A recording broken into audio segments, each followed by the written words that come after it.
Good evening and welcome to the September 16, 2024 Board Meeting of the Gates County Commissioners.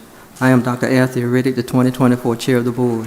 I am joined this evening by Commissioner Jonathan Craddock, Vice Chair, Commissioner Linda Hoffler, Commissioner Brian Roundtree, Commissioner Emily Truman, County Manager Scott Sauer, who is also acting as Clerk to the Board, and we're happy to welcome Attorney Thomas Wood, a partner with Pitt, Goblin and Wood.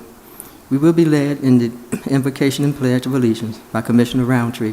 Let us all stand.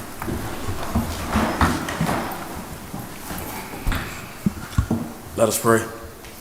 Dear Lord, we thank you, Lord, for this opportunity to gather, Lord, to govern Gates County. Lord, we ask for wisdom, Lord, direction, and Lord, give us knowledge as we, Lord, conduct business tonight. Lord, we thank you for the resources. We thank you for the constituents that we have in Gates County. We are truly blessed. We ask that you bless this meeting, that you give us insight, you give us direction, and Lord, we thank you in advance. In Jesus' name I pray, amen. Amen. I pledge allegiance to the flag of the United States of America and to the republic for which it stands, one nation, under God, indivisible, with liberty and justice for all.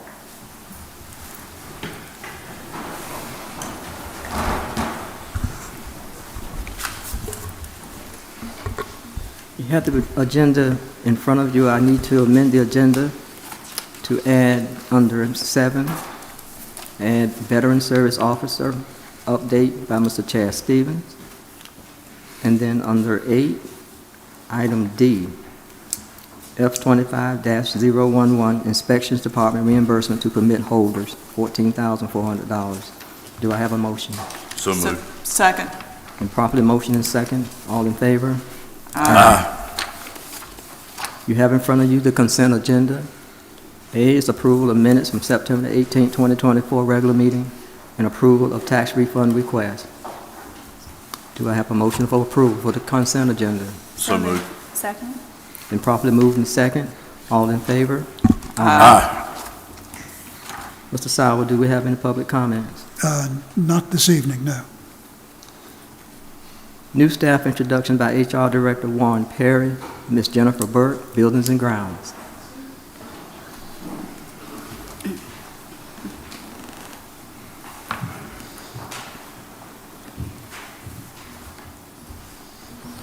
Good evening, Commissioners, Mrs. Sauer, and Attorney Thomas Wood. Tonight, I'm glad to introduce Jennifer Burke as our newest employee of Building and Grounds. Ms. Burke is a native of Gates County. Previously, Ms. Burke worked as a dialysis technician in Emporia, Virginia, and Roanoke Rapids.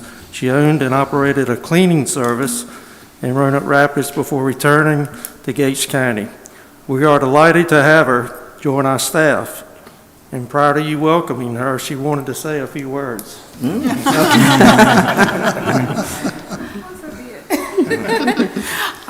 Just thank you for this opportunity, and I hope I make everyone proud with my my job. Thank you. Okay. Thanks. Welcome aboard. Welcome. Welcome aboard.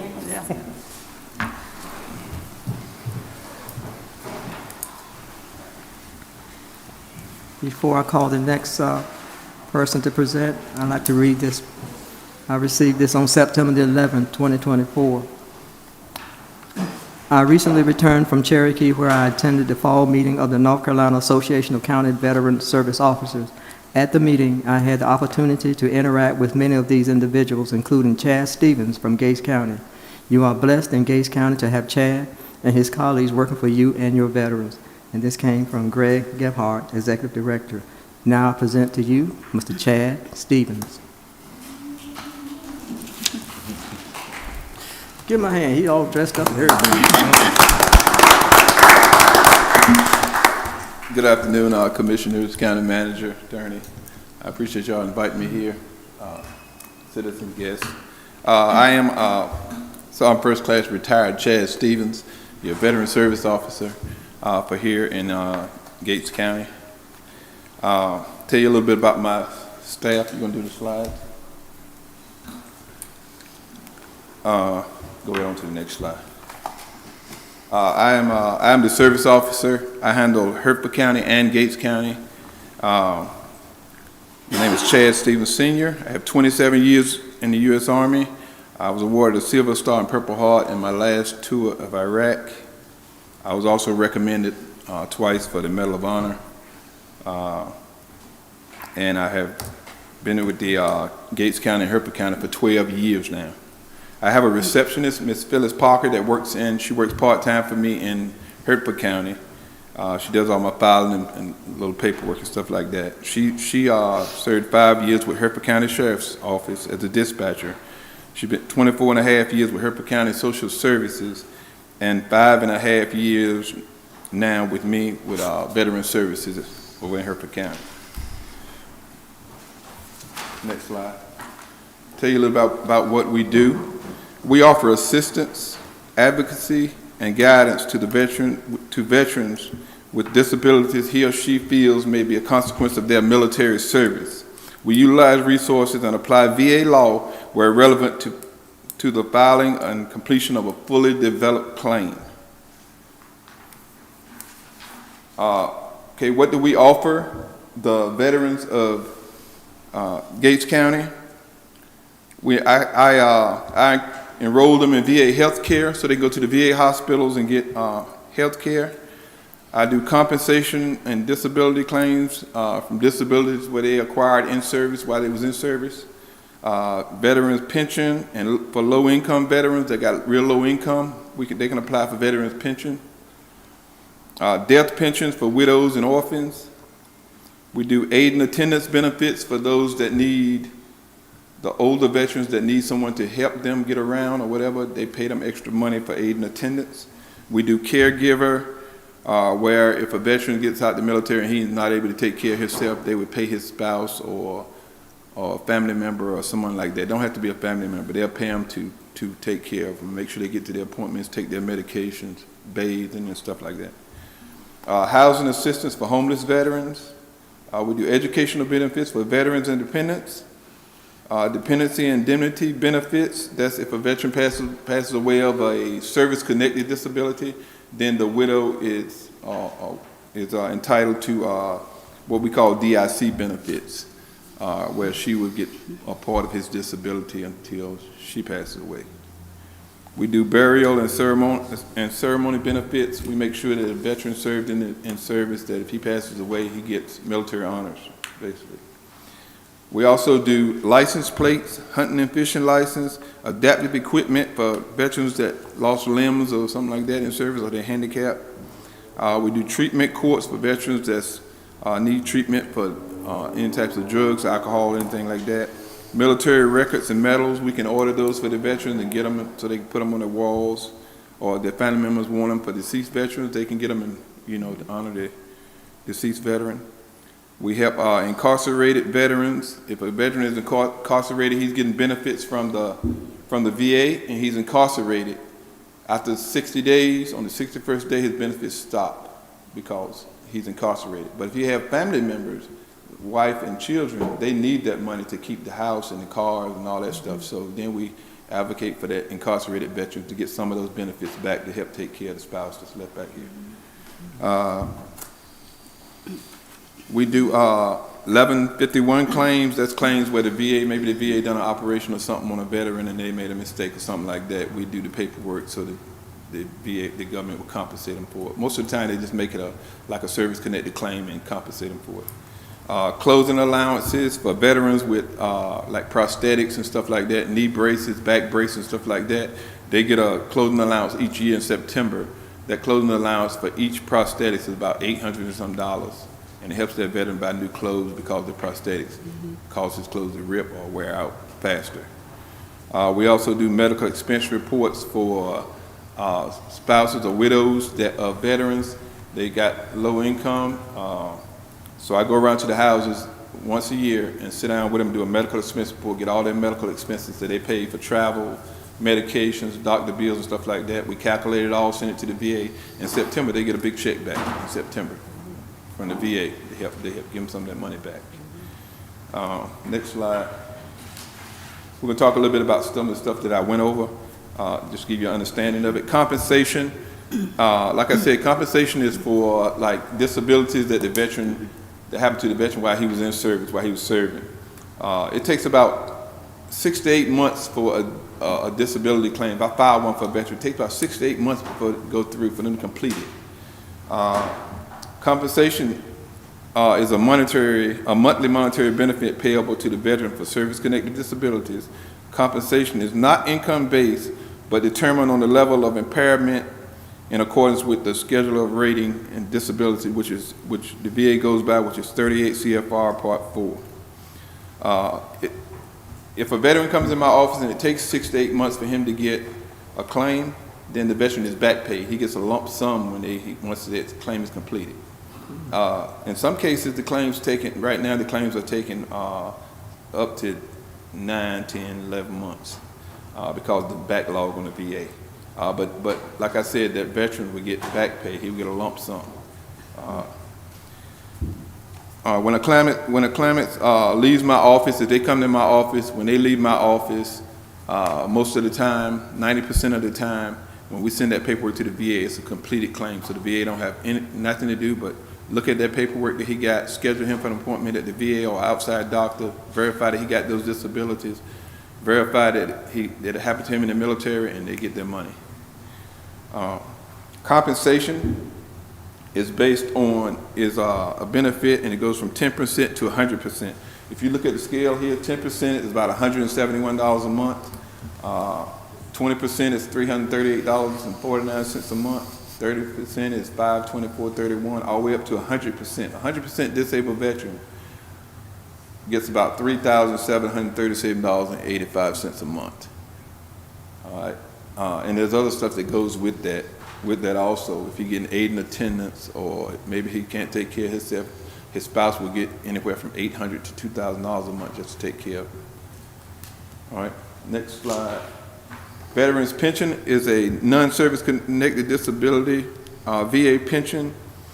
It's a benefit paid to wartime veterans who have limited or no income and who is age 65 and older or under 65 with a permanent and totally disabled, a patient in a nursing home, or is receiving Social Security benefits. So if a veteran was in service and he was during a wartime period and he has low income, or maybe he's over the age of 65 and he's not getting that much Social Security, so what the VA would do would give him enough money to bring him back up to poverty level so that they won't have to struggle. But that veteran would have to be in during the combat period. So the veteran that wasn't in during combat period, they're not entitled to that. Survivor's pension is what we call death pension. It's a tax-free monetary benefit payable to low-income, unremarried surviving spouse and or unmarried children of a deceased veteran with wartime service. The deceased veteran must meet the certain active duty and wartime service requirements, as well as was discharged from service with other than dishonorable discharge. In other words, if they get a dishonorable discharge from service, they're not entitled to any of these benefits. Aid in attendance, what we call A&A, is a benefit paid in addition to monthly pension. A&A is allowed if a veteran requires the aid of another person to perform his or her daily living activities, is bedridden, is a patient in a nursing home due to a mental or physical incapacity, or has corrected vision of 5/200 or less in both eyes, or concentric contraction of a visual field of 5 degrees or less, they are entitled to aid in attendance. And aid in attendance, like I said, is just a little extra money added to their check each month if they need somebody to help them out. Maybe they need somebody to take them to the store, or help them out around the house. Caregiver benefit, which caregiver just came out in the last 3 or 4 years, I believe it was. Caregiver is a general caregiver is a person who provides personal care services to a veteran enrolled in VA healthcare who needs assistance with one or more activities of daily living, or needs supervision or protection based on symptoms of residual and neurological care or other impairment or injury. Now, general caregivers it says they do not have to be a relative or live with the veteran. In other words, I have a veteran like in Hereford County, and he was messed up in in the war, and he has neurological problems. He barely can walk and talk and stuff like that. So we put a caregiver with him. This person don't live with him, but they come by every day to make sure he eats, make sure his house is straight, and make sure he's taken care of. And that person gets anywhere from $800 to $2,000 a month to do this for this veteran. Individual unemployability. That's a total disability rating for compensation may be assigned where a scheduler rating is less than total. In other words, if I got a veteran and he's only 70% disabled or 80% disabled, 80 or 90, 70, 80 or 90, then, but his disability won't allow him to work. So instead of paying him that 70 and 80, 90%, the VA go ahead and pay him 100% because he can't work because of those disabilities. It says, in order to obtain this rating, the veteran would be unable to secure and follow a substantial gainful occupation as a result of a service-connected disability. Next slide. All right, these are counties that my office cover right here. I'm assigned to Hertford County and Gates County. Hertford County has about 1,380 veterans that we know about. Gates County has about 850 that we know about. The only way we know how many veterans are in the county is if they enroll in VA healthcare. We can track them. But if they don't enroll in VA healthcare, then, and they move here, I know you guys have a lot of them that come out of the Navy and they come here and buy land and move here. But they don't enroll in the VA healthcare, then we can't track them. But that's about how many that's here. A lot of those numbers I deal with, trust me. Most of them come to Hertford County. I got everything there in the office. I can do the claim right there, give them a claim number, tracking number, and they on their way. I do appointments over here. Most of the time it's just appointments. So I come on here and sit and see if anybody just come by and talk to me. I do a lot of home visits over here though. I also help out Northampton, Bertie, and Martin County. These counties have veteran service officers, but the veteran service officers have never been in the military, don't know nothing about the military, so veterans will not go to them because they have a clue what they're talking about. So they come to me. But if a veteran comes to me, I don't care where he comes from. If he's a veteran, I got it. I'm going to take care of it.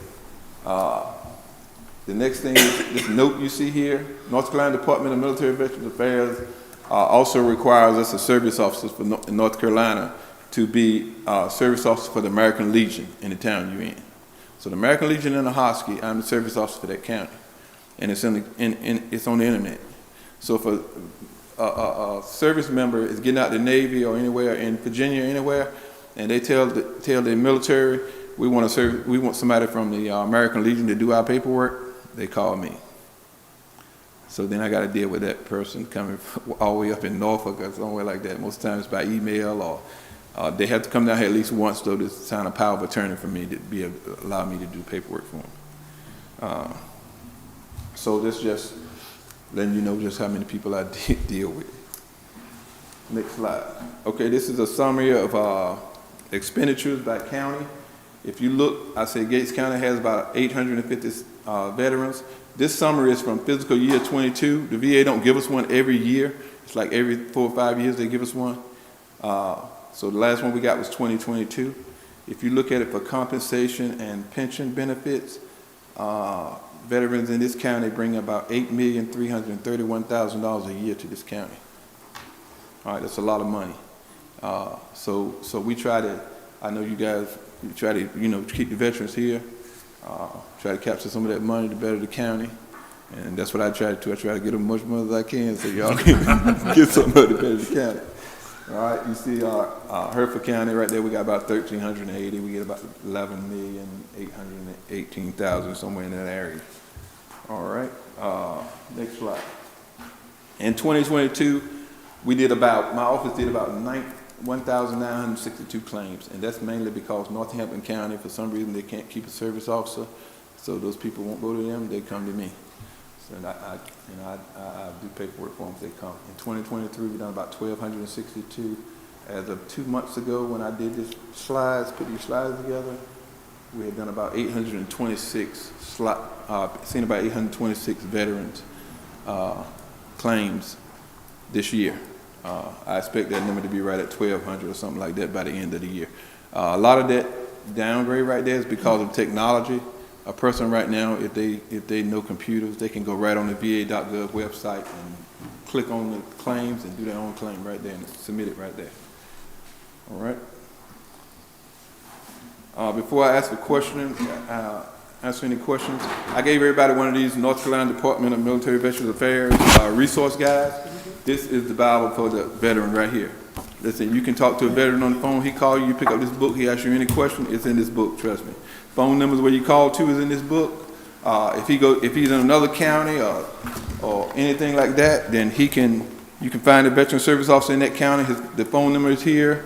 The VA hospitals in the county are there. If the veteran wants to want to find about VA nursing home, or his family members want to find about a VA nursing home, it's in this book. And if you look in this book, the VA nursing homes are nice. They're very nice. They got stores in there, haircut, place to get your haircut, everything right in there.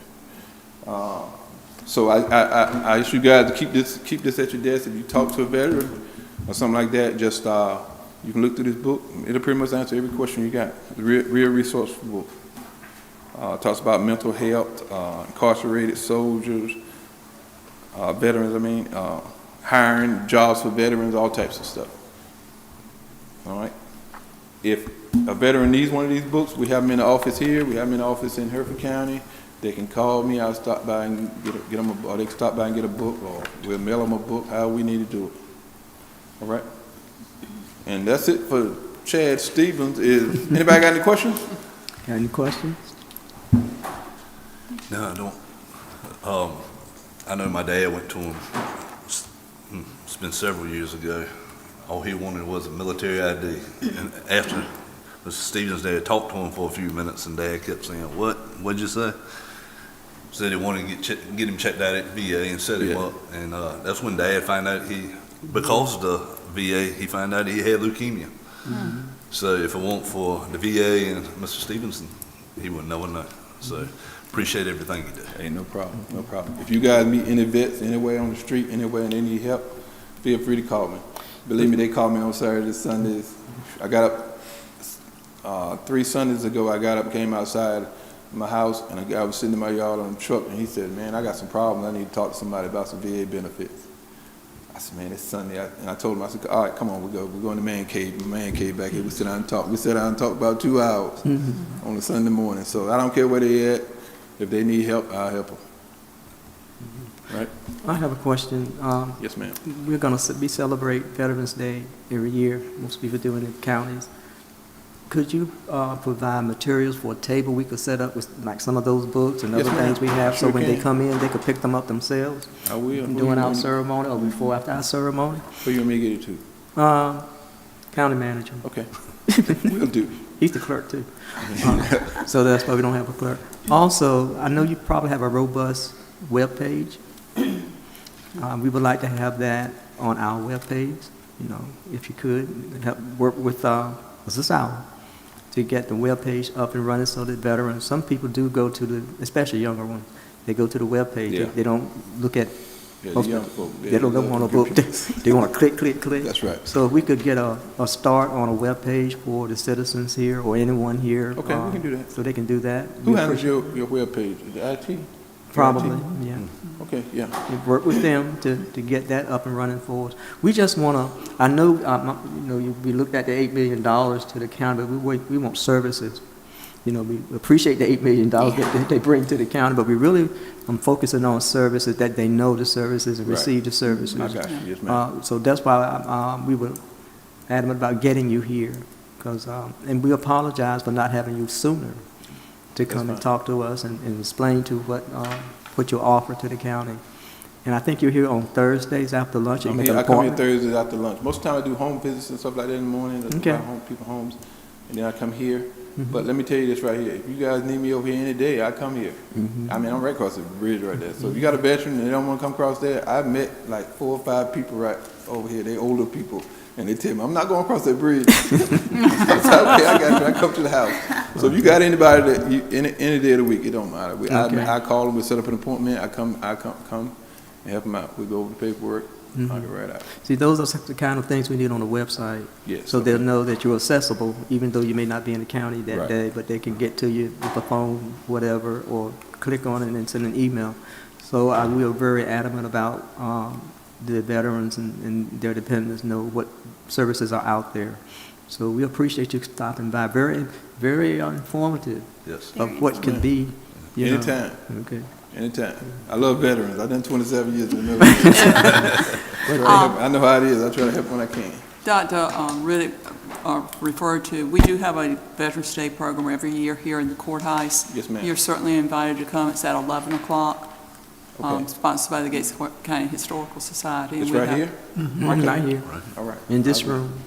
Yes, And ma'am. we could put your information in that foyer area because there's a lot Right. of room out there to set up a table. Okay. Okay?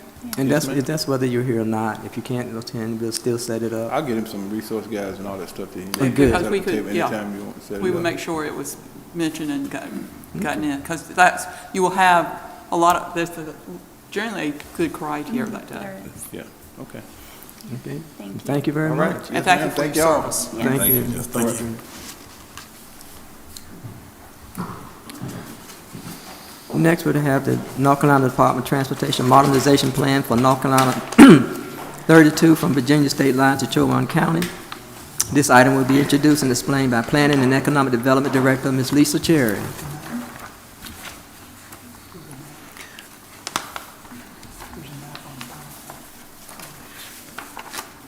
I think they're putting up a PowerPoint. Oh, okay. Good evening, Commissioners, Good evening. Attorney Wood, County Clerk, County Manager. Do you have a PowerPoint for this or any? Okay, oh, there it is, okay. All right. Well, we were recently notified by NCDOT and specifically Karen Taylor with Three Oaks Engineering. They're assisting NCDOT with this project, and I believe you've already been notified and brought it up at a meeting recently, right? So you're familiar with this. And also specifically with this, they want to discuss with you, Commissioners, the pedestrian and bicycle facilities, because it's come up and through this project from Gladden Road all the way to the Virginia line, they are identifying 4-foot paved shoulders for this, 12-foot lanes, 4-foot paved shoulders. And they have been also in discussions with the IMD, which is the Integrated Mobility Division, has looked at this project with NCDOT. And unbeknownst to me, I was not familiar with this, we are part of a 300-mile bike routes program. I don't know if you're familiar with this, you'll have to tell me, which is called the North Carolina Ports. It's 300 miles all the way to Wilmington that goes up and down the coast. So that's what they were concerned about and are proposing 7-foot paved shoulders through their review. And it will only be a portion of the project because they are restricted in Sunbury because of cultural resources, historical resources, and some environmental concerns as well. So they wanted you to be aware of that. But you have to tell them what you would like. So there's a typical in that as well. It's a typical section, I think, that you can look at possibly in that presentation, just so you can kind of just see have the map what they for would tonight. do. Excuse me? We just have the map. Okay, you just have the map. Well, they sent the typical section of what they had recommended initially, but it will be up to you, and they're willing to come and meet with you at your pleasure. Ms. Karen Taylor's offered that because you will make that decision. They're not going to move along until you make that decision if you're interested in 7-foot paved shoulders for this project. But I think we might have included that in your package where you can see that section. So, and they've given the actual route for that, where that will cut off on Route 32 for that, being that we are a part of that bike routes program, which is pretty interesting, 300 miles and going through our county. So that's nice to know. And maybe why we see a lot of bicyclists going Now, through the county as well. this paved shoulder that you were talking about, the 2 12-foot lanes. Travel lanes, Uh, yes. Which side of the road would that be on? Each side. Each side? Each side, according to the typical section. That will be on each side of the roadway. It's nice. So you're Nice. saying, Yeah, that is nice. so you're saying that they're interested in our input? Yes, they're going to require your input according to what Ms. Karen Taylor said. And Question, would they be willing to help survey or ask the questionnaire of the citizens? I'm sorry. The citizens? Yes, there will be public input throughout the project, and some of you may be familiar with that. They did one in Sunbury for Route 158, and everybody was invited to come out during the preliminary design phase along those lines. It was something like that. Right now, and some of you've probably seen them, they're out there surveying right now and identifying those resources that they've got to identify. So They've they been are surveying busy. a lot for the last They have 6 been. weeks. They're very active. So And- if we went with the 7-foot proposed shoulder, that's 38 feet roughly across paved. Do you know what it is now? Right now, I believe they have a right-of-way of 60 foot across. It's pretty narrow. Okay. Yeah. So, I mean, that's one thing they'll find out. I mean, there's a right-of-way cost involved. I mean, we may not get that everywhere, but it's just a desire. And we have a transportation plan that's already been approved as well. So sometimes you tell them what you want, and, you may get it, you may not. But they have reviewed it. We have a bike route that goes through there. It's a desire, and they do their surveying right away. Acquiring that sometimes exceeds costs that they may not have budgeted, but at least they're asking. That's Yeah. very, very gracious, so. And it's nice. And of course, for all of you know, this is where I live, so on 32. I am kind of interested in that. And I was looking 12, 24, the feet, so Yes. it gets to be.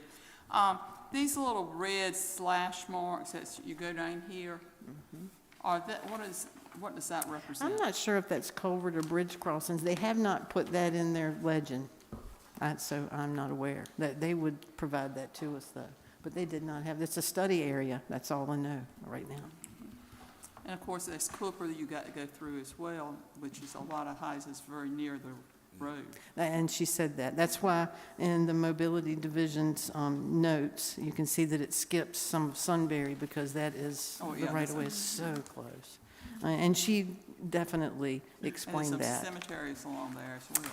Yes, and she said historical resources. So she did explain that. And they want to come and speak with you, like I said, at the board's pleasure, come and explain all of that. And she was very, very kind and wanted to come and do that.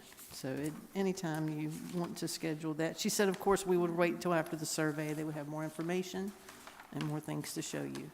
When would the And she survey would be do that. complete? It depends on some of the circumstances what they find out there. Okay. But she would let us know. So we can definitely get that to you. They have schedules in their program, but you just never know, depending on what they find and what they run into. But she's going to keep us abreast.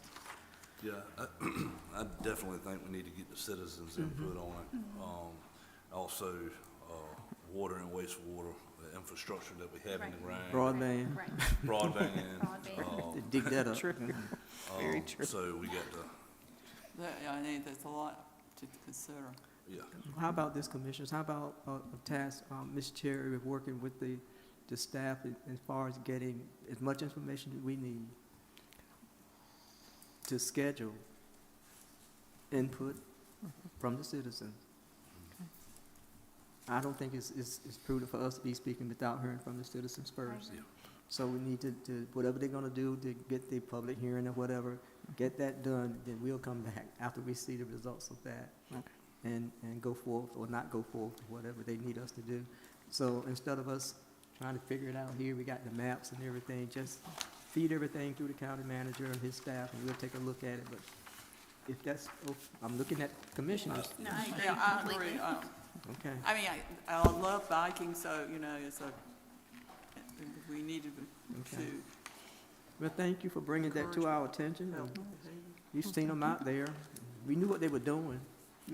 I'm gonna tell them, Commissioner Crowder, the little white things on the road. He thought he would run over, so he was swerving all over, trying not to run The first over. one I saw coming back from Chowan County, I swear, because I thought it was Yeah. something laying in the road. He told that story, I couldn't believe it. I did. But anyway, But, That's you all know, right. and I have my moments, things too. with state government move slowly on this, with the highways, 158 is still not Yes. done. thank you, Terry. Well, Appreciate thank you. it. Thank you, Lee. Thank you. Yes, Mrs. Chair. Next, we have the Gates County Water Quality Update, Public Utilities Director Brad Arnold, also with a PowerPoint presentation to review recent results from fluoride sampling and a review of Gates County's strategies to address fluoride in the groundwater since 1980.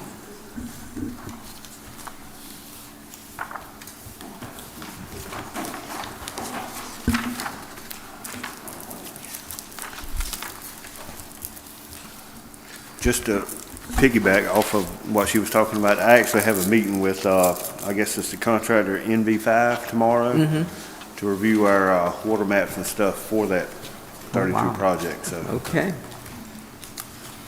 To help kick this off, I'll mention we have a timeline that we've been documenting our progress on the discussions with respect to the fluoride issue.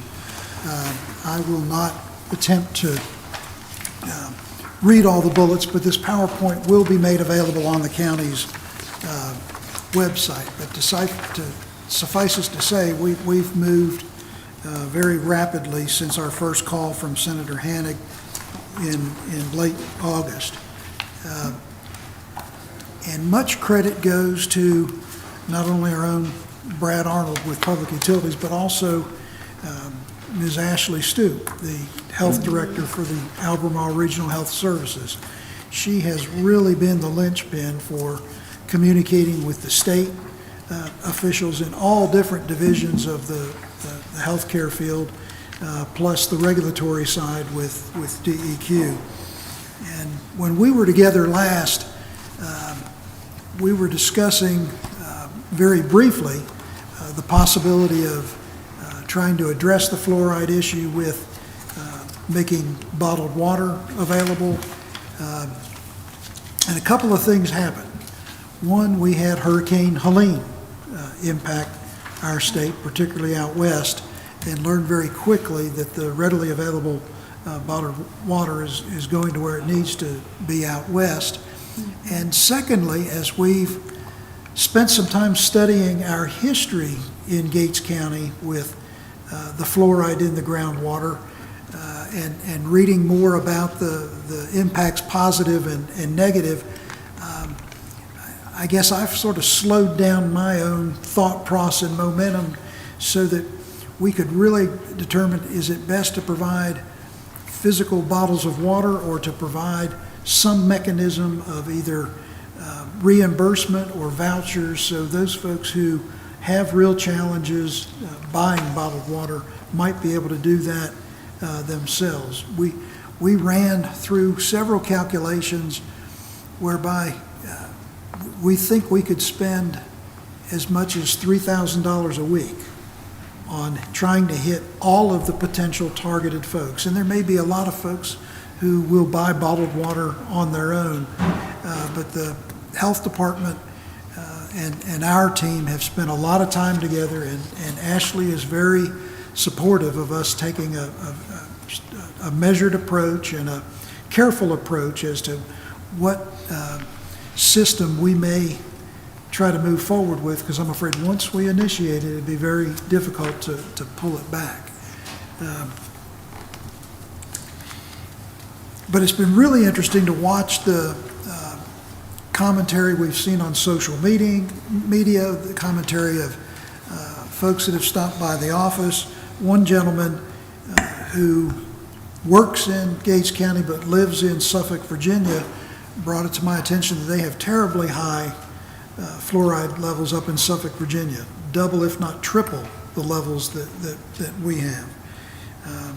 There was even one commentary on social media that was helping the citizens to understand this has been an issue certainly for decades, but possibly for centuries that we've been dealing with. So I don't know if there's any single solution to this, so we're really trying our best to learn. And Ashley Stoop has done a very deep dive into the state statistics and determined that while Gates is number one, Bertie's number two, Hertford's not far behind, and apparently Martin County has some hot spots in and around the town of Williamston.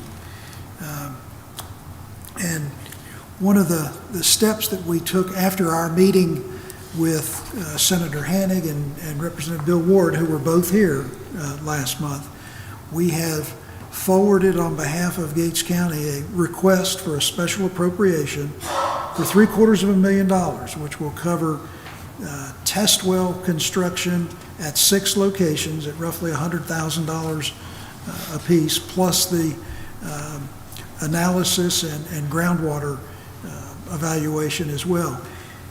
And I have to just be very frank with the impact of Helene out in the western part of the state.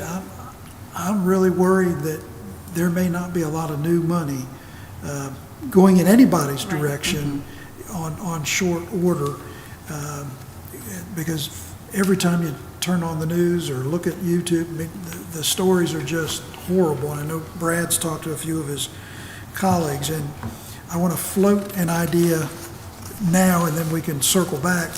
We had set aside our remaining ARPA allocation for broadband connectivity as a local match if it's needed. And I think Dr. Riddick will help confirm through all of our dialogue with the folks in Raleigh, we are not going to be forced to use that $200,000 toward a broadband project. So those monies can be freed up for basically anything that the board might desire to place as a priority, and potentially our initial well testing might be one prudent use of that funding. And that would be something that we need to decide on fairly expeditiously with the deadline of December 31st, correct? Yes. Okay. We need to have funds committed by the end of this calendar year and spent by the end of Right. 2025. 26. We got a letter today. I think that Mr. Sauer probably got a copy of the letter from ARPA, I call it ARPA, reminding us that we have to amend the original allocation, get it to them, get it signed off before December 31st, 2024. So we are on top of that. We talked to Wim about it. He knows about it, so we're going to do that. But we need commissioners to approve it. Motionable thing. Just made a motion. I think a motion would be appropriate at Can any we make a time. motion? Yes. And that amount was, 200,000. 200,000 to reallocate those funds to the water. Are we saying? For the well what are we calling testing? it? Well Yeah, well testing. testing. I was trying to find the word here for well testing.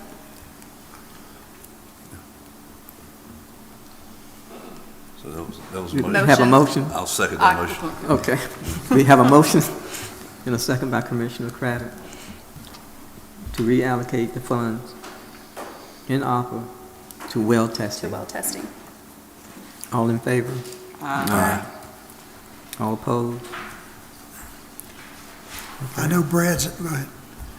Because I know Brad's anxious to talk, but just to summarize real quick, once Hurricane Helene hit, and we realized we might have to make some very difficult choices, we had a lot of discussions about how to get the best possible data for the board, and I guess whatever day I had noted up there, Brad got his hands on blueprints from 1980 when the water plant was constructed for Gates County.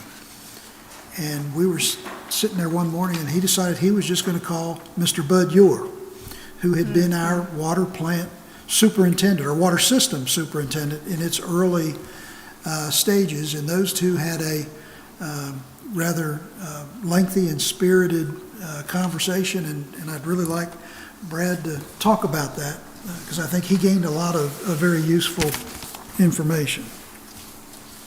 I did. I can't remember the date it was. I think it was Friday the 4th. Yep, I believe you're right.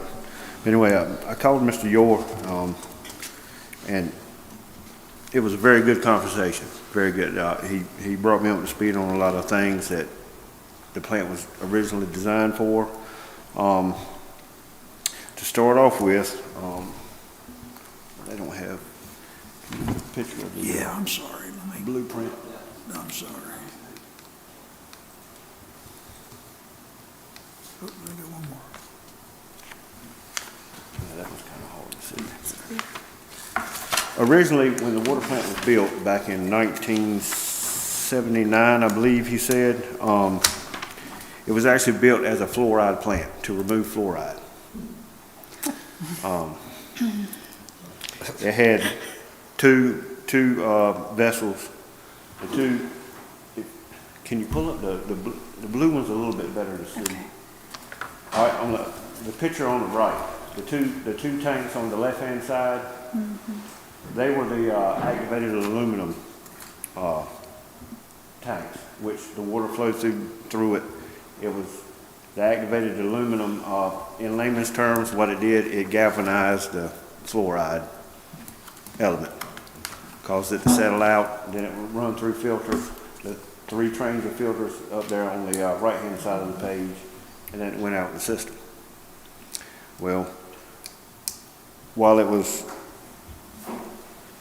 run through the filter, when it run through the activated sludge, what it did, it dropped the pH, so they were having to feed sulfuric acid.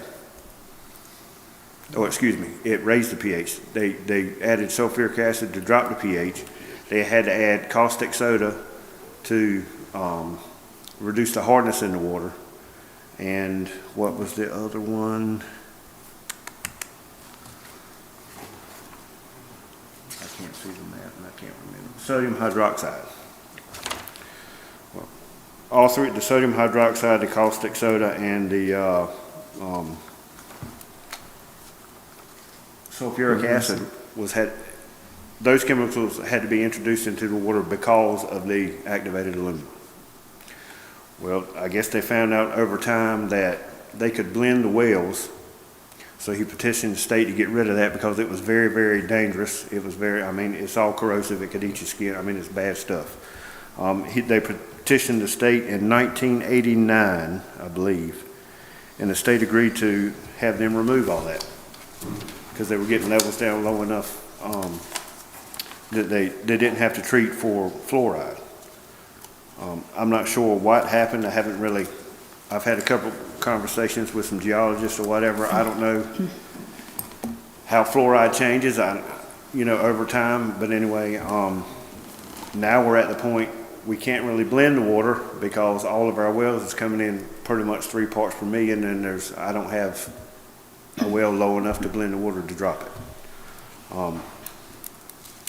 So that's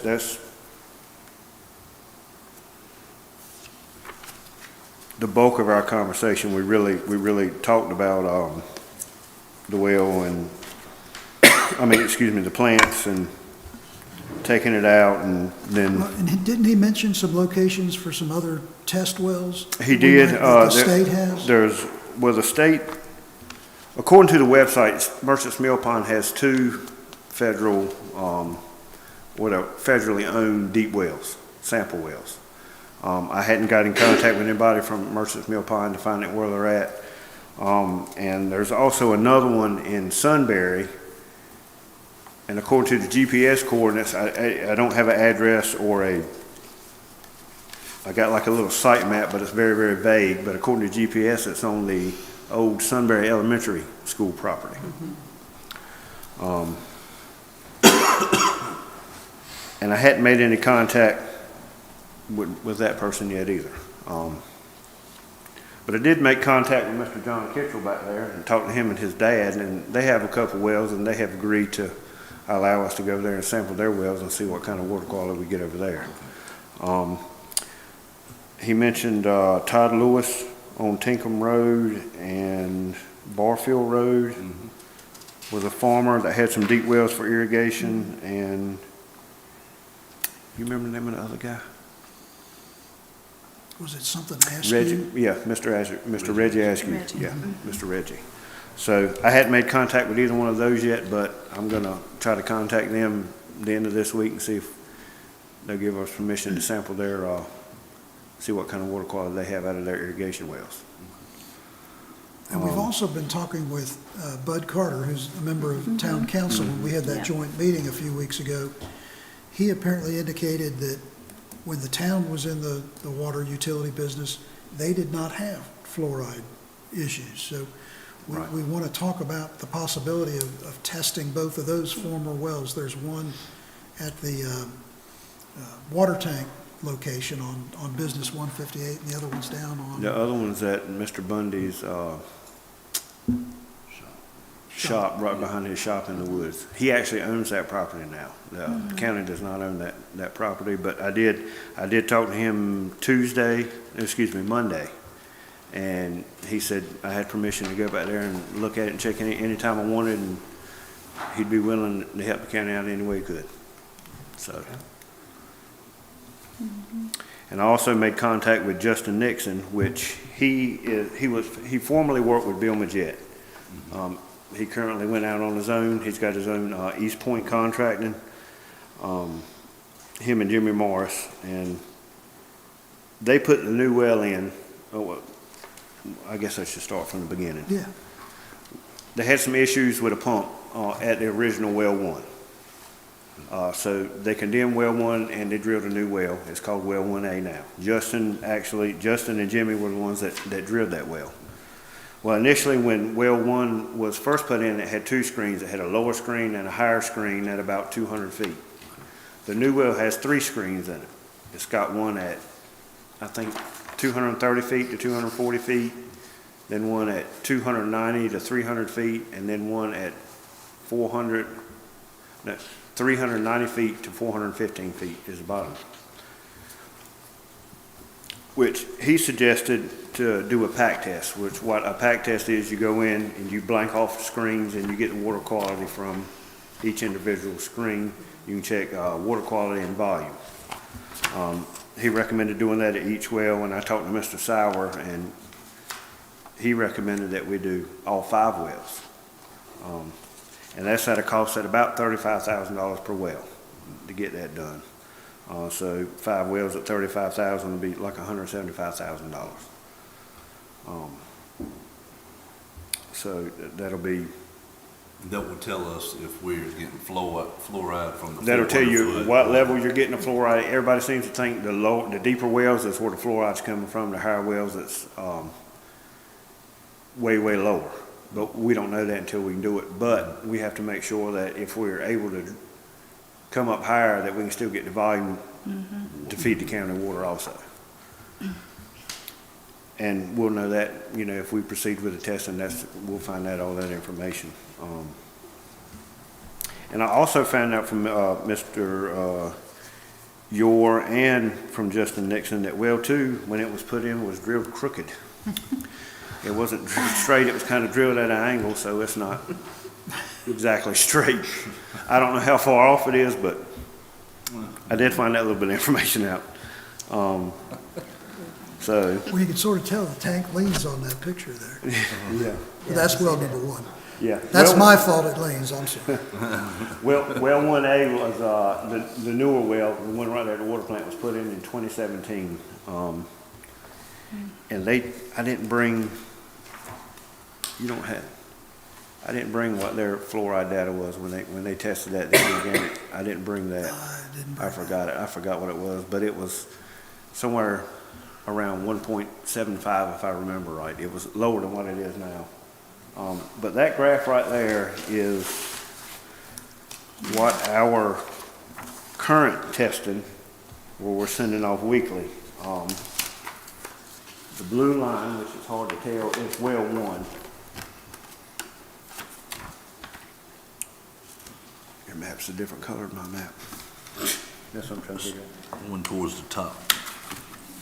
Yeah, that's the light blue. Well 1 would be, on that map there, it looks green, but it's the one to the far left that comes straight down to the bottom and come across the bottom and then do the little blip, the very bottom line. That's well 1, which we've sampled it twice. We have sampled it the first initial sample that come in at a 3.20. Maybe And the then- next chart will be easier to look, because you got the numbers there. Yeah, that's the numbers. We didn't sample it for the second or the third week. We sampled it again on the fourth week, and it come in at 0.56. The first sample for well 3 came in at, 1.1. for September the 4th. Well 1 coming at 3.20, well 2 coming at a 1.0, and well 3 coming at a 1.1. Well, for the second week and the third week, we took well 1 offline, and well 1 is still offline, but well 2 come in at a 0.78, but well 3 went up to a 3.11, which everybody I've talked to, including myself, makes no sense whatsoever why it's doing that. Well, the third week, well 2 come in at a 0.65, and well 3 stayed at about a 3. And well 3 has been consistently 3 or a little higher every week since. Well 2 fluctuates a lot. The fourth round of testing, it come in at 2.9. Last week, it come in at the week before last, it come in at 8.4. And the newest sample that I got late this afternoon, it came in at a 2.3. Which one did? You said Well 2. Well 2. So well 2 is kind of up and down. Well 3 is staying pretty consistent around 3.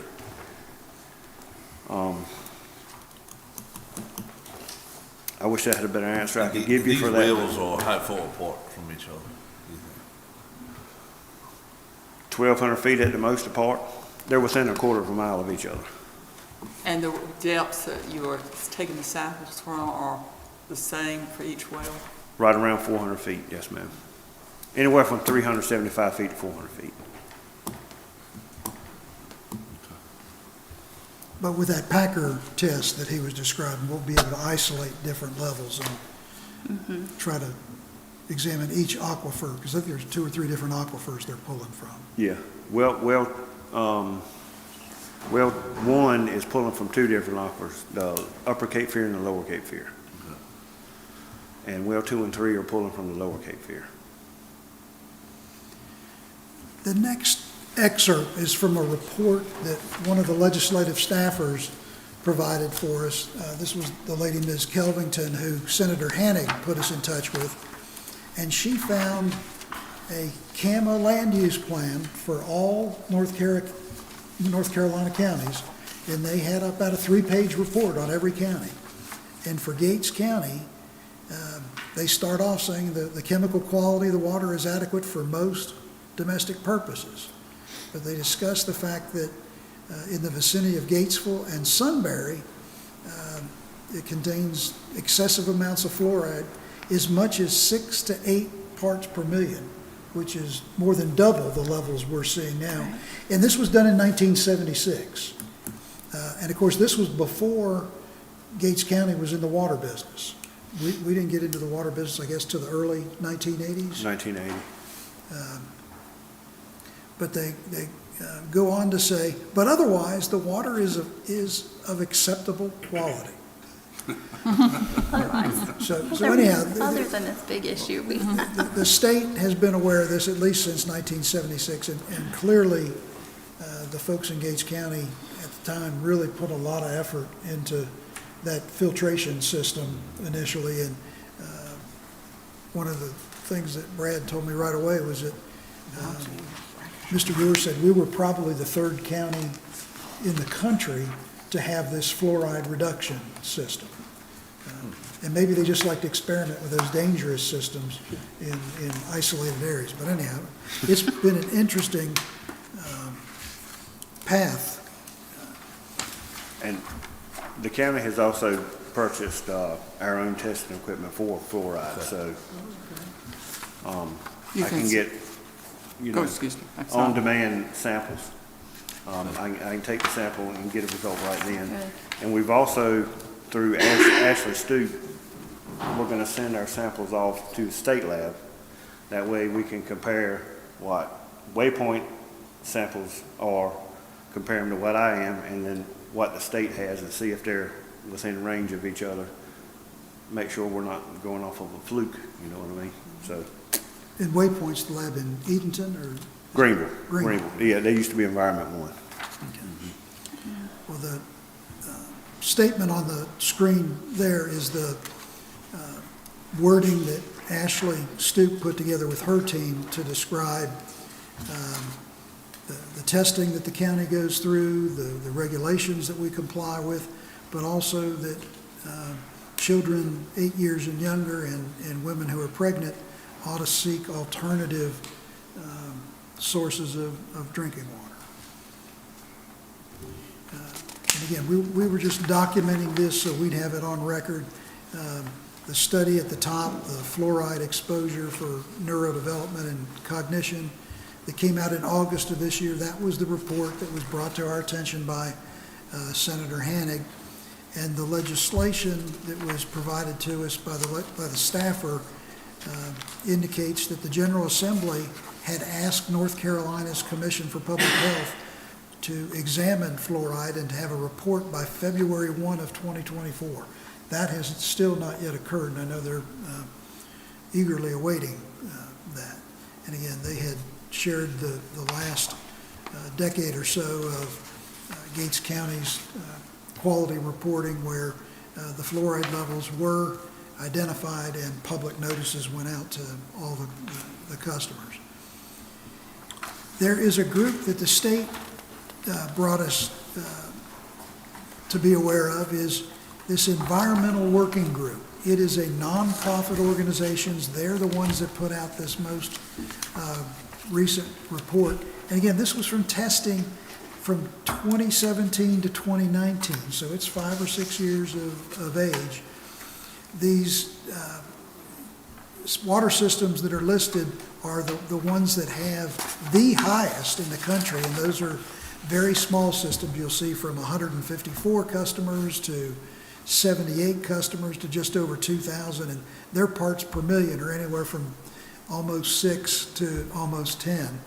But when they examined what they call the large municipal water system, that's anything over 10,000 population, Gates falls in that system, and that's where we scored number 6 in the country.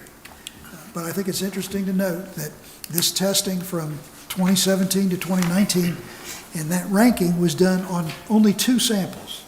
So I wouldn't call it necessarily extensive research, and these were part of the diagrams that they had provided for us.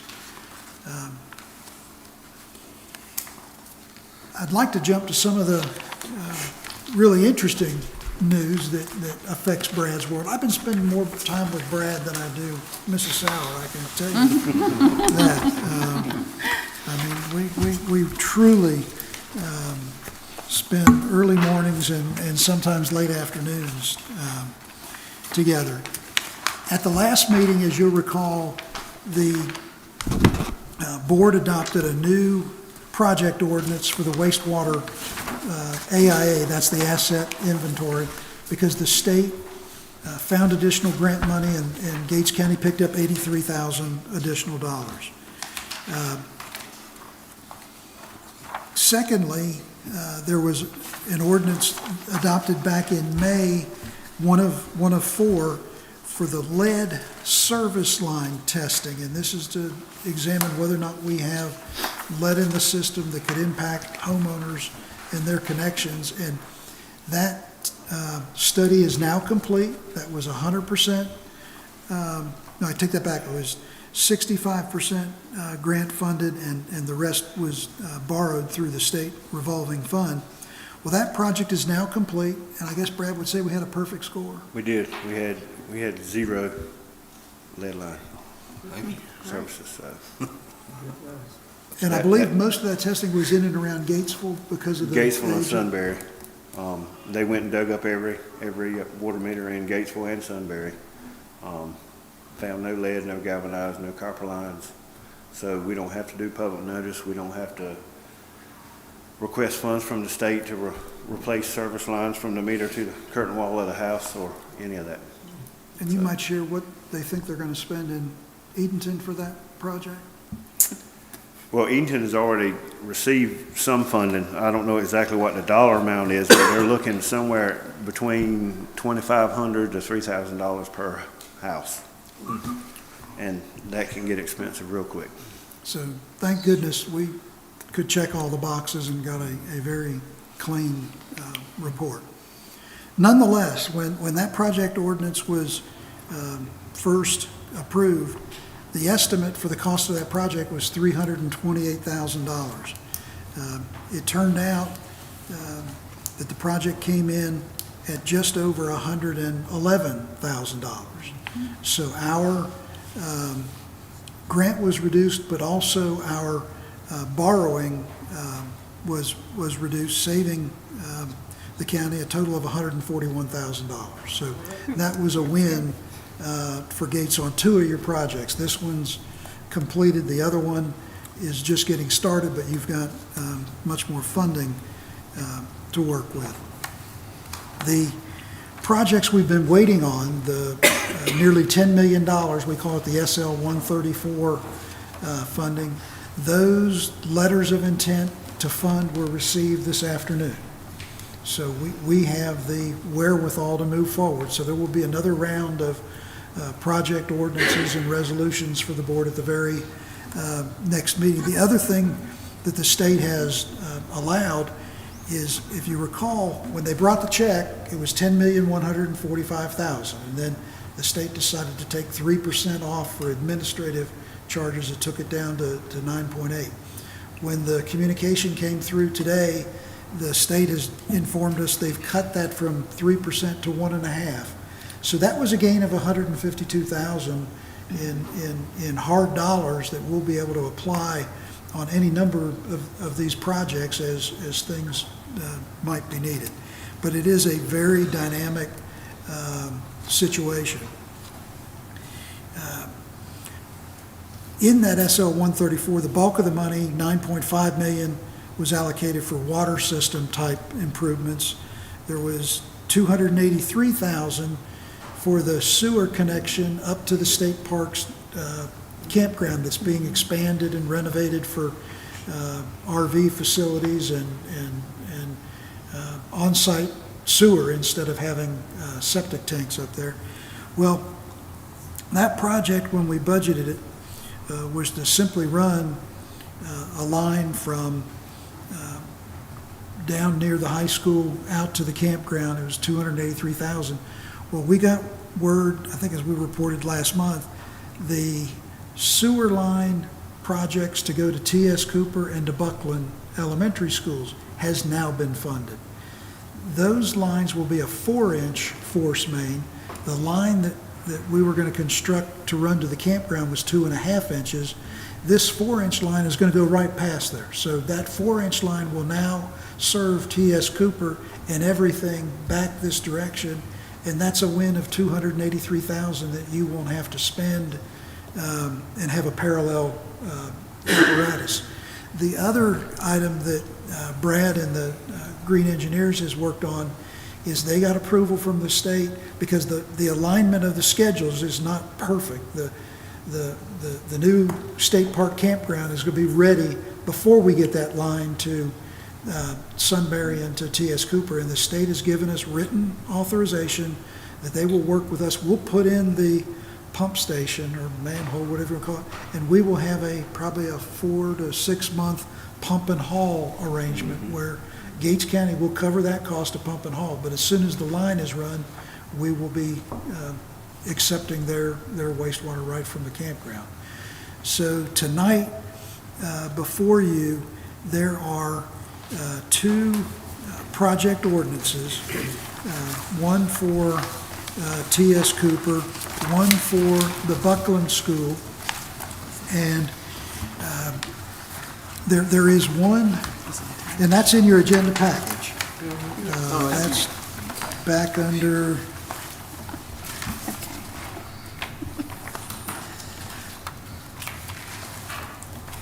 well, I've jumped ahead a little bit, but I skipped over the finance report, but nonetheless, maybe I ought to go back to this has all been good news.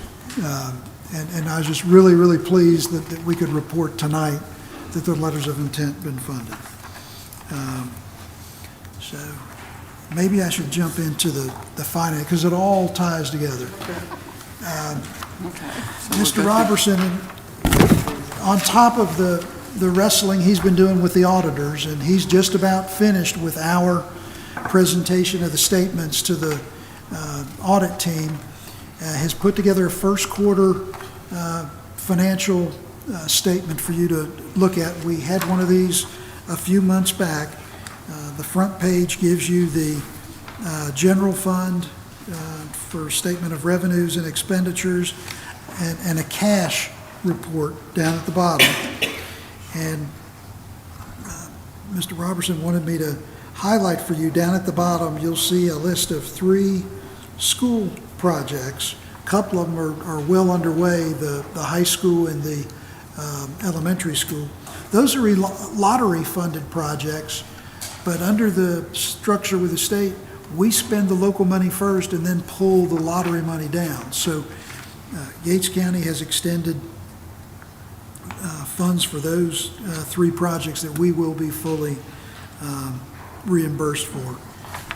The other thing that he has worked on diligently is utilizing the county's membership in the North Carolina Cash Management Trust that we've been a member of for a number of years.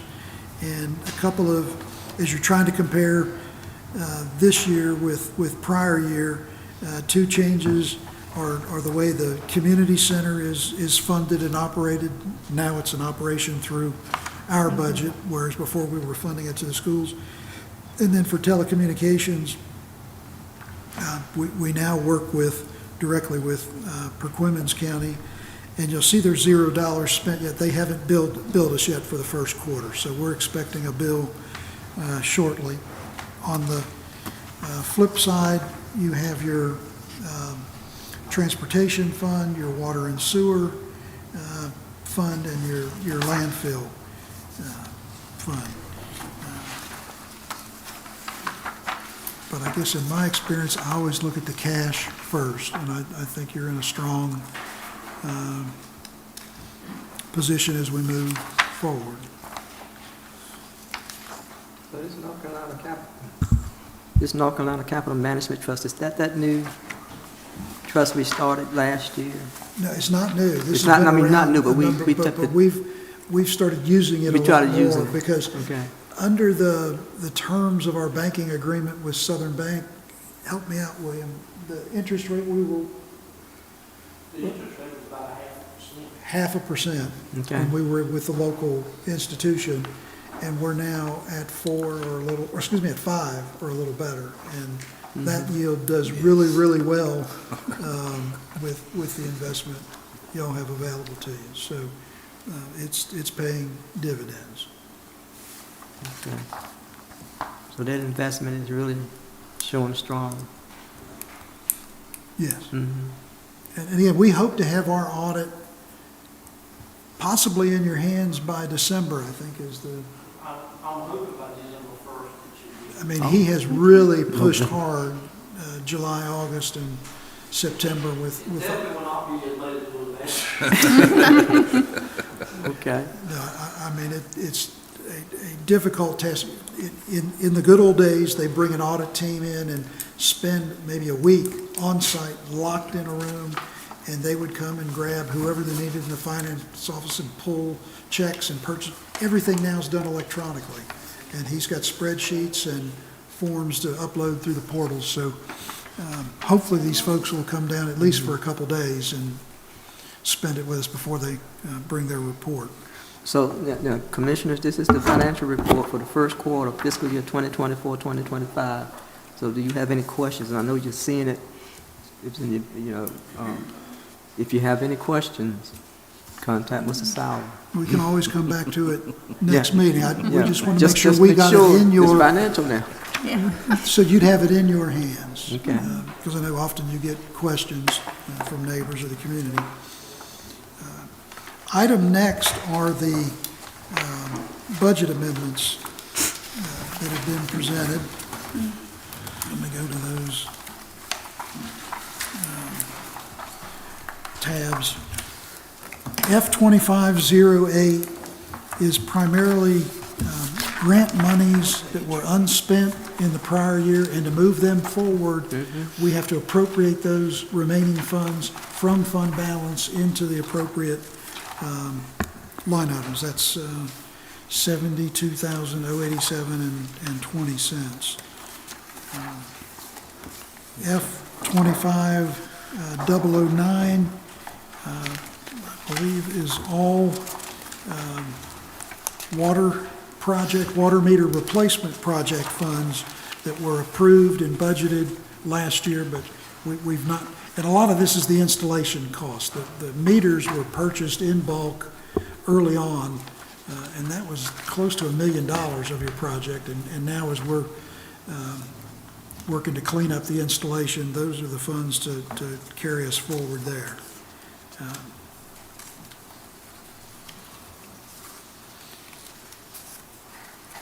Item F25010 is an addendum to a budget amendment you did last meeting for the soil and water project to clean up Bennett's Creek.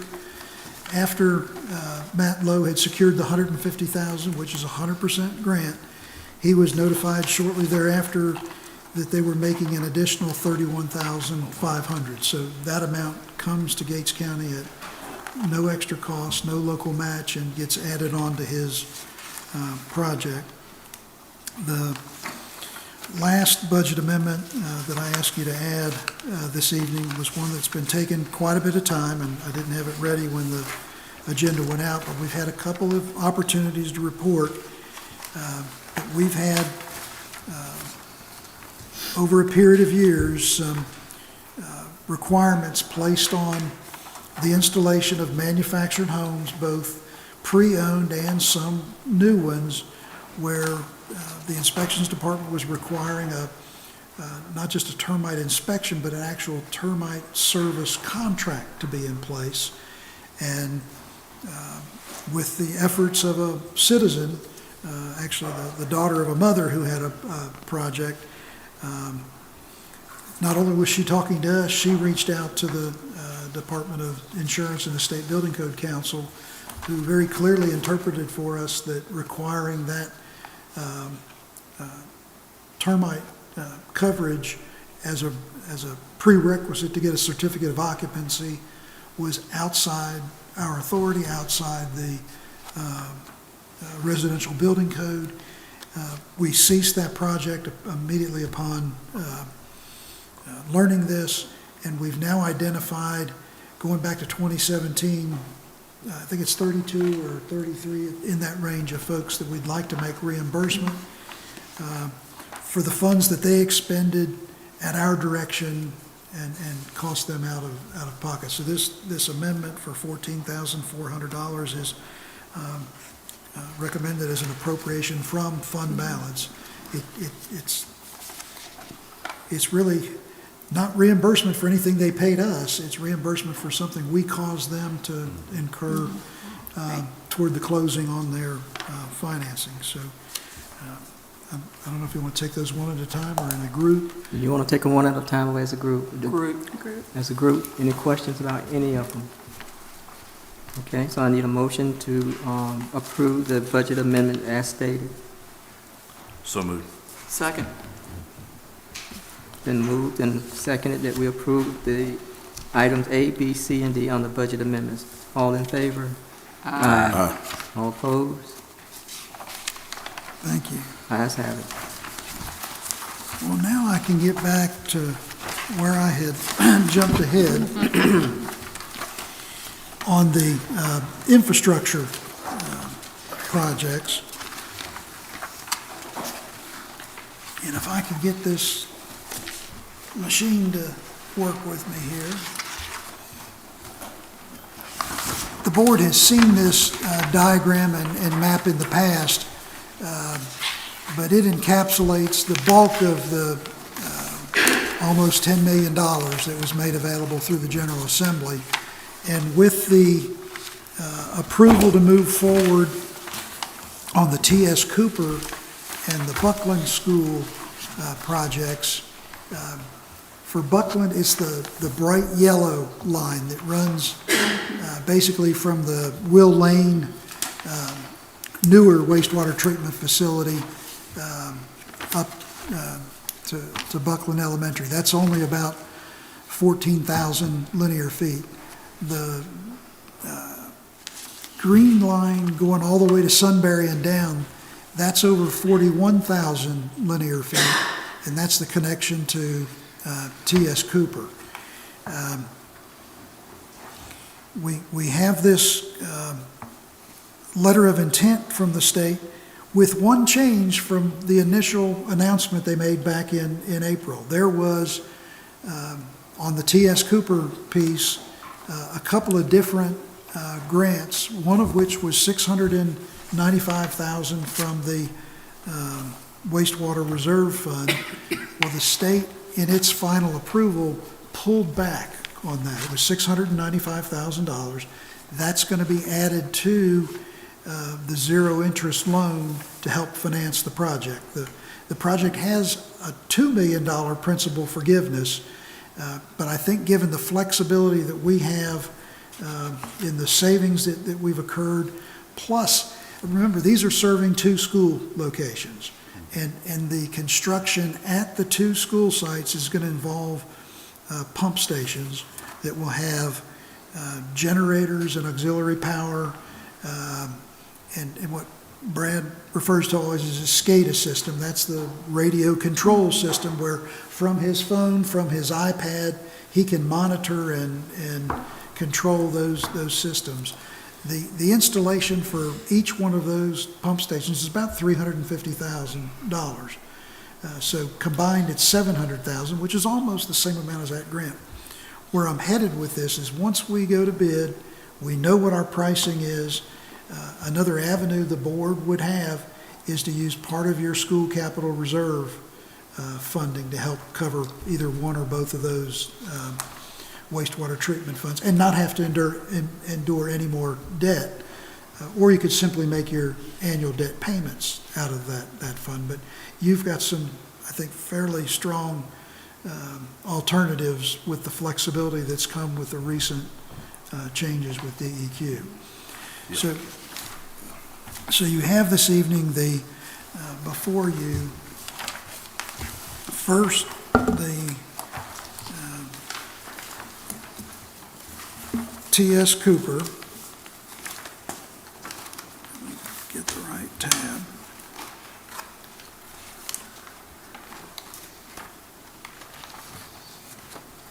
For T.S. Cooper, the total project is $2,872,373. The portion of that is a grant that they describe as principal forgiveness is $2 million, and the amount that would need to be financed is $816.52. And again, I think we've got ways to pare that down significantly with other project savings and possibly using some of the capital reserve funds. So this project ordinance is number 25-008. And again, this is to construct the line from the existing, what we call the sequential batch reaction wastewater facility, the new one, out through Sunbury and down to T.S. Cooper. So we do T.S. Cooper first.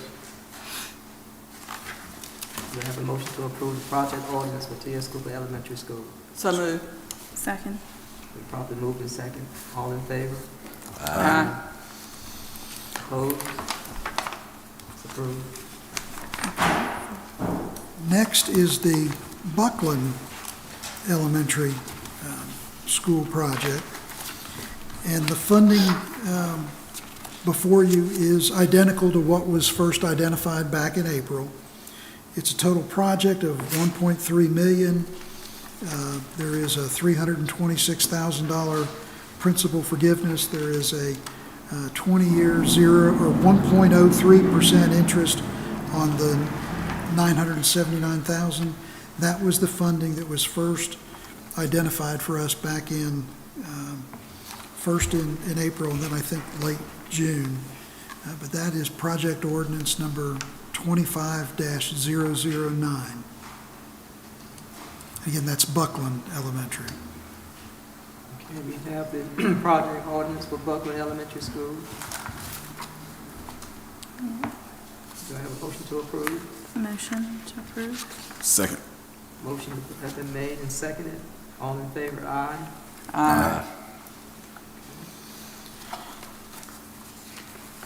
I am going to skip over the items 3 and 4. Those are the interlocal agreements with the Board of Education. The board approved some draft interlocal agreements back in April when we made the grant or the funding application. But I've not had a chance to really sit down with Dr. Williams and run through the mechanics of this. Basically, they have permitted on-site wastewater treatment facilities that will be able to be taken out of service. And as we have documented, they've had literally dozens of violations on those over the years because they're just old, outdated systems. And if anything, this will be a major pain relief for Mr. Johnny Green, because he will be relieved of this headache. And the agreement will basically transfer the operation and ownership of that system to Gates County and the utility department. The school system will still be a customer. They'll still buy water from us. They'll still pay to flush the commodes and have that water treated at our sewer facility. But all of the mechanical pieces and piping will be the responsibility of the county. We've got a meeting later this week with Dr. Williams to go over some of the finer points on this, but it is a... Would that be from the pump, our pump, to our landfill? Yes, Okay. yes, from the pump back to the school, that is their response. It's like the water it's like the service line. So the service line out to the road would be the school's continued responsibility. Well, I mentioned that to say the GO team now is the green engineering contracts. I've got 2 of those in front of the board. The T.S. Cooper project, grant amount with green engineering is $427,000 even. And the Buckland School is $191,500. And you could do these individually or in tandem, whatever the board desires. Now, you may see in your packet, T.S. Cooper listed twice. And that was an error. That was an error. By the acting clerk. And it was brought to my attention this afternoon, and I apologize. But on your item D, number 5 and number 6, the correct labeling for number 5 is as stated. T.S. Cooper, number 6, is the engineering agreement for Buckland. And again, the Buckland is $191,500. The T.S. Cooper's $427,000. Mr. Sauer, I want you to take 30 seconds or less and share with us and the public the importance of having this consulting firm, Green Engineering.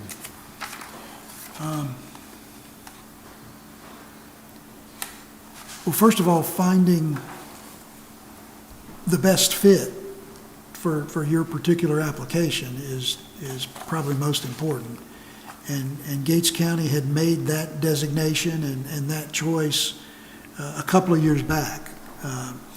And I have found in working with them that they understand the Gates County water system. They understand its strengths, its weaknesses. They understand the real challenges we have on the wastewater side. And what I appreciate most is they have project leadership in the case with Mr. Tart, who is a former Brad Arnold. He did the water and sewer for, 30 or more years at the local level. So he understands what it's like when the alarm goes off in the middle of the night and he's got to check his pump station. He understands the challenges when the water lines break, and also understands the challenges for planning to make improvements and expansions. And I think the the synergy that you see between Brad and Mr. Tart and the rest of the team over at Green Engineering is phenomenal. And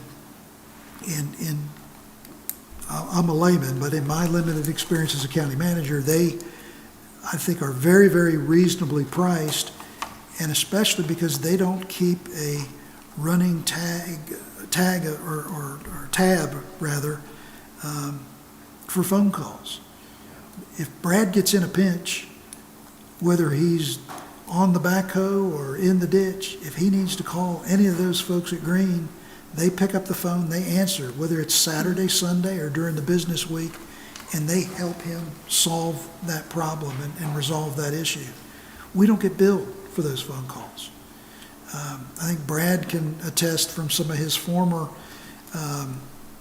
employers where they had a different engineering team, phone calls can be very expensive. You want to give an example? $1,900 for 2 phone calls. And how long were the minutes?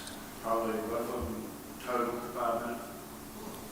I need to get in that business. You too. Just call me anytime. And it's not uncommon for Brad and I to be working on one of these projects, or the fluoride issue is a really good example, where we might pull either Leo Green III, who you've met, or Mr. Tart, or one of the other folks, and have them on the phone for 20, 30, 40 minutes.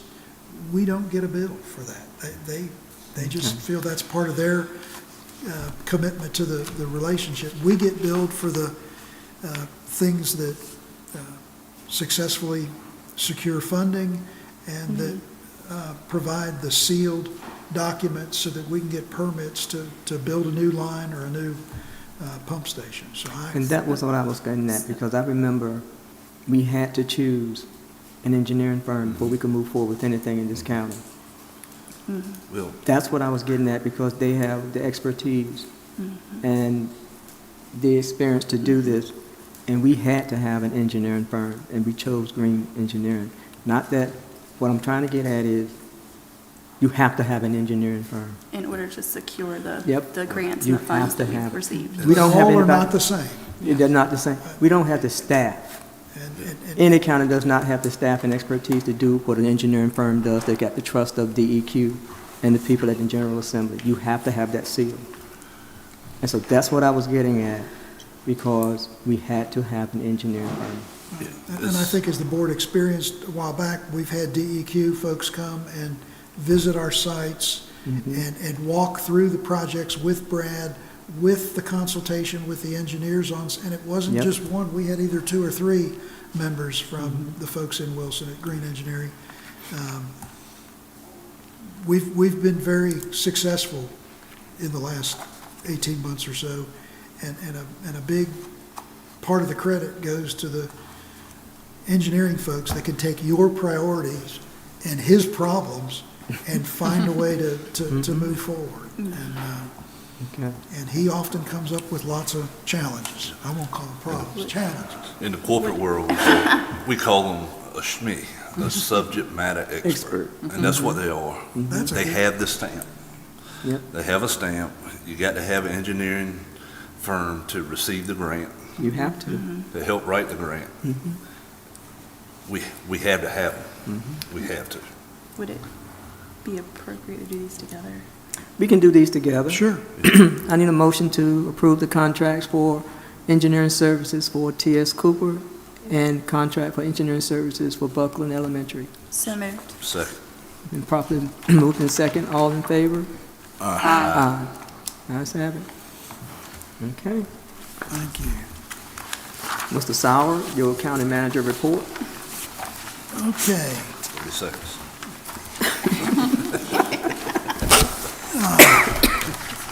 I don't have much to do on this yet. Let me get to mine. Correct.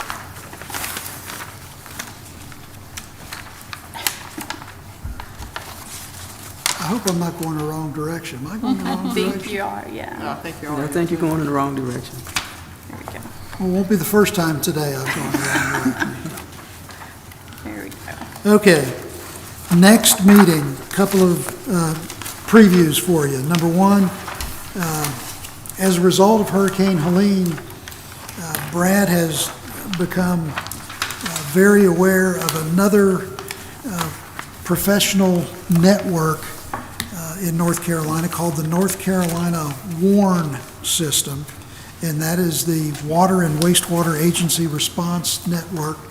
It is a nonprofit, no-cost, mutual aid affiliation that will allow him some direct connectivity with other city and county public utilities when he might need an auxiliary pump or another generator, or he has compiled a very extensive set of documents that we'll need to review and present to the board at the next meeting, but we've got that. Revaluation 2025. Renee McGinnis will be here with her team to present the board with the schedule of values that will be applied to the buildings and facility improvements and structures all across the county, including land values, as they make proposed recommendations for next year. I would imagine that'll be a fairly lively discussion. Again, a Hurricane Helene item. Our former emergency management director, Billy Wynn, who has now retired, has his private consulting business, but does a lot of work through the state, in the state EM branch, has been deployed for more than a week to Mitchell County to help those folks out. I understand he's back home, but the county truck, I think the county truck made it back, but the county trailer's still being used. He's back home for a few days. I understand he'll be going out again possibly this weekend to another location that's not yet been revealed. Billy Tutwiler has been working at the EOC site to equip the trailer and get all of the materials that he needs, and so this has truly been a public-private partnership, as we have, I would say, resourced Mr. Wynn to get to where he needs to go. But I hope he'll be back and can maybe give a report to the board and share of his observations and experience.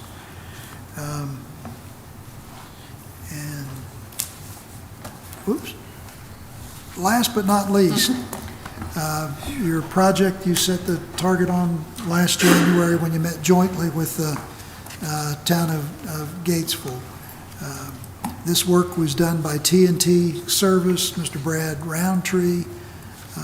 It was extremely fast, safe, and professional. And there's your final product. And as I understand the arrangement we have with the town, I mean, we've done this on a handshake, is that this is a cost-sharing project whereby, because the house is at least in 2 years of foreclosure on taxes, maybe 3 at this point, we will be moving toward a courthouse sale for foreclosure to pay the taxes, to reimburse the cost of this project, which was $26,700 to do the demolition and cleanup, and then a few ancillary costs that the town has incurred keeping the site up before it burned when they were cutting the grass and things of that nature. But we hope to be moving on that as expeditiously as possible. And my hat is off to Lisa. She didn't leave. Lisa Cherry has been the go-to person and the liaison on this project, and everything we've asked of Mr. Roundtree, he's come through for us. So I was blown away at the he's done y'all well, Did it fast. and that's all I have. All right, we move on to Commissioner's update. Mr. Roundtree. Yes, Trillium update. The Trillium reentry simulation of supporting children early at the College of Auburn Wall on October the 3rd was a success. Also, the simulation provided a way for a stronger, empathetic community towards children and families seeking developmental disability services. Also, Trillium, on in the month of October, they had a health summit. It was also a success. It was on October the 7th. The health summit was an event that covered the parallels between breast cancer and depression. DSS update. Again, DSS community baby shower will be at the Gates County Community Center on November the 1st from 11 a.m. to 3 p.m. This event is for expecting mothers and parents of children under the age of 2 years old. RSVP deadline was today, October the 15th, and donations are accepted. And finally, for my updates, I have a community update. Early voting begins tomorrow, Thursday, October the 17th, from 8 a.m. to 7:30 p.m. at the Gates County Board of Elections that address 25 Medical Center Road, Gatesville, North Carolina. Photo ID will be required. And that concludes my commissioner's updates. Thank you. Commissioner Craddock? All right, first of all, I'd like to thank Mr. Chad Stevens for coming out and giving us that report. That's something I think goes unlooked a lot or unseen. North Carolina, I forgot how many hundreds of thousands of veterans. I mean, it's up there 700,000 or 800,000, and it's a good thing what he supports and how he helps. It works.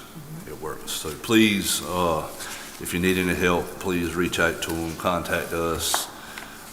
We can set you up with the right telephone number. We've got a booklet and guideline where we can do our little part and help. Billy Wynn, and I won't say thank you to the commissioners in the county for allowing him to take our equipment to go to service and help the devastating situation out west. Man, it's bad, you know. I'm praying for those folks every day. And first responders, every time I go down the road somewhere and I see flashing red lights, blue lights, thank you all for everything you do, keeping us safe, getting us to the hospital when we need to. I forgot, I was on the way home from work today, and probably 3 different locations. There was a fire department there, another driveway, there was an ambulance, and then I got out on 13, and there was a state trooper. So it's something that's overlooked. So, but thank everybody for coming out tonight. Thank the county manager and his team for doing what they do, and we'll see y'all next month. Commissioner Hoffler? Okay, a couple of things coming up, just to remind the public and our commissioners as well. Jim's is going to give their food drive. It's on Saturday morning. We're packing tomorrow the food, but Jim's is Saturday morning. And it will be, right now it's currently going to be at Annex, at the medical center. Also, flu shots are available right at the current time at our health department. That is something you would encourage everyone to get, and call up and you can get an appointment to go in and receive your flu shot.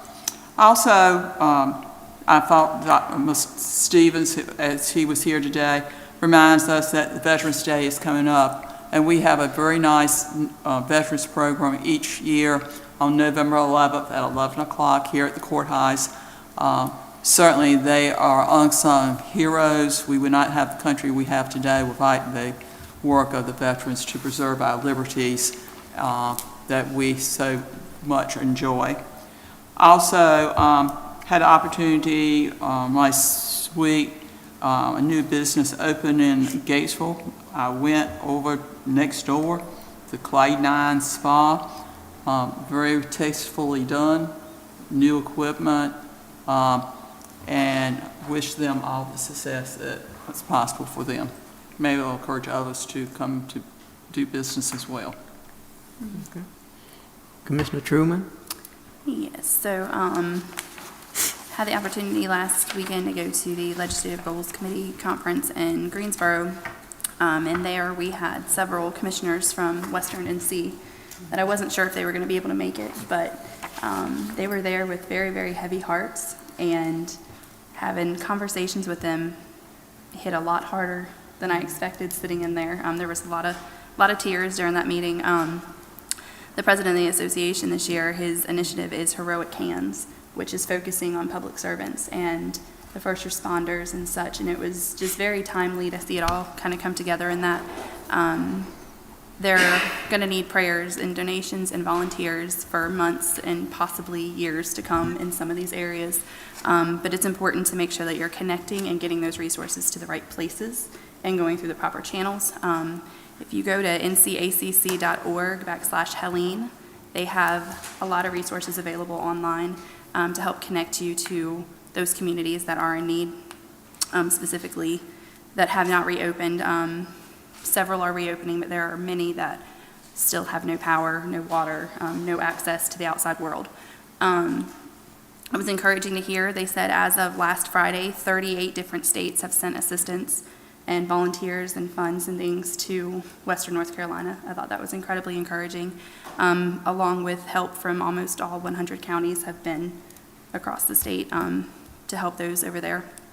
So just continue to keep those in mind. And again, ncacc.org/Helene if you want to find a way to connect to some kind of service there.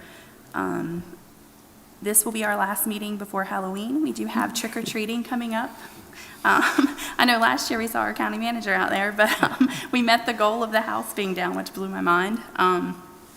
So in Gatesville, usually different other communities out there, just be safe. There are lots of churches with trunk or treats. If you just go to the community page and search trunk or treat, you can find those locations. So I do encourage you to go out and support the local churches as they do that. Want to bring up too, Trillium with Monarch for the behavioral health, substance abuse disorder, those kind of things. You can go to Trillium to their Monarch Mobile Clinic. That's a tongue twister there. Monarch Mobile Clinic. They will be in Gates County on October 21st, which I believe is Monday, from 10 a.m. to 3 p.m. You can go to monarchnc.org/mobile clinic and access their information there. If you want to schedule an appointment, they can do telehealth or in-house. And then for the opioid task force, don't have much to update there except to say that we are moving in the right direction. I got an email this afternoon back from OSTAT, which is the Opioid Settlement Technical Assistance Team, which was very encouraging, and hopefully we can have that proposal to the county soon on how to move forward with the first expenditures from that fund. Okay.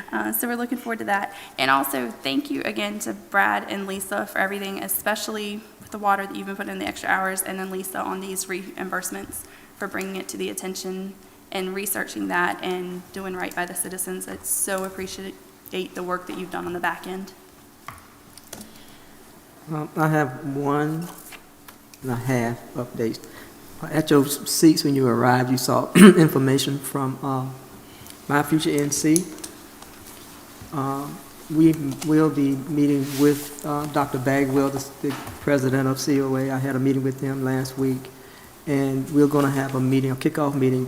The information you receive is about data. You need to read that. You will be in a special meeting, so you will be here, and we're going to send invitations. It's an open meeting. Anyone can come, but there's certain stakeholders we want here, so we'll be reaching out to them to make sure they are here. We are number 100 out of 100 counties as far as workforce development, and from the ages 18 to 24. And so Dr. Bagwell and I strategized as far as how to get the stakeholders engaged. Mr. Roundtree and I was at a meeting of the week with Dr. Angie Jenkins, who is our regional facilitator, and she was asking about how do we get the stakeholders here. Well, if they don't know what they're coming for, they're not going to come. So we're going to call a special meeting and invite certain stakeholders that's open to the public. You'll get that information in a timely manner. It will not be before, it will be before, maybe before Christmas, but it won't be anytime soon. You know what I'm saying? So do your homework, read it, ask questions of Mr. Roundtree or myself, or reach out to Angie Jenkins, and I will give you that information. The second, the half one is that Charter or Spectrum is in the county. They're in Core Peak raising the broadband wires so that the farmers can get in and out. What we did, I had Ernest Bright contact their corporate office, and because the state is not going to move on it, they're going to do a 2-year study. We thought it important enough that we don't need a 2-year study. So we caused some frustration, can I put it that way. And they're in the county, they're working in Core Peak, they're supposed to go wherever their wires are not at the height that it's supposed to be, they're going to raise them. The other providers have done theirs, have completed theirs, I do believe, at least one I do know. But we are serious about initiative that must be done in this county so that the farmers, our agricultural-based farmers, can get in and out of the fields during harvest time and planting time. So I just want to announce that they're in Core Peak. I rode through there the other day, and they are all over the place. Between the surveyors, Brad and his people, and broadband, it's like ants. Everywhere. They're everywhere in this county. But I'm so pleased when I see the activity in the county that when we say we're going to do something as a board, even though the state may, want to do it a little longer, we found a way to do it. And I thank the board for their support in broadband and getting this county 97%. I think with Will Lane is funded, not done. Cotton Gin is funded, but not done. And it's another one I can't think of, but they're funded and they're just waiting for their turn. So if you don't have broadband access, it's coming. Core Peak, there's a road, Parker's Park, I think. That's the one we're going to have to check on and make sure that they're in line for whatever is out there. But we're going to make sure that you have access. And please, we don't have anything to do with your cell service. Call your provider and get that done. Now, I need a motion to go into closed session. So moved. Second. NCGS 143.318.11A3, legal and personnel. It's been motioned and it's been motioned and second. Do I have approval?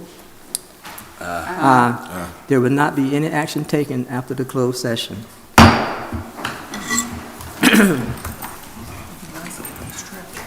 Yeah.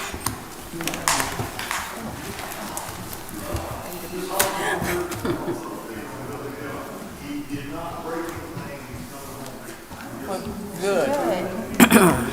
Wonderful news. Yes. Of course, a sprain or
I need a motion to come out of closed session. So moved. Second. Been properly motioned and seconded, we come out of closed session. All in favor? Aye. I need a motion to adjourn. So moved. Second. It's been properly motioned and seconded that we adjourn. We are adjourned.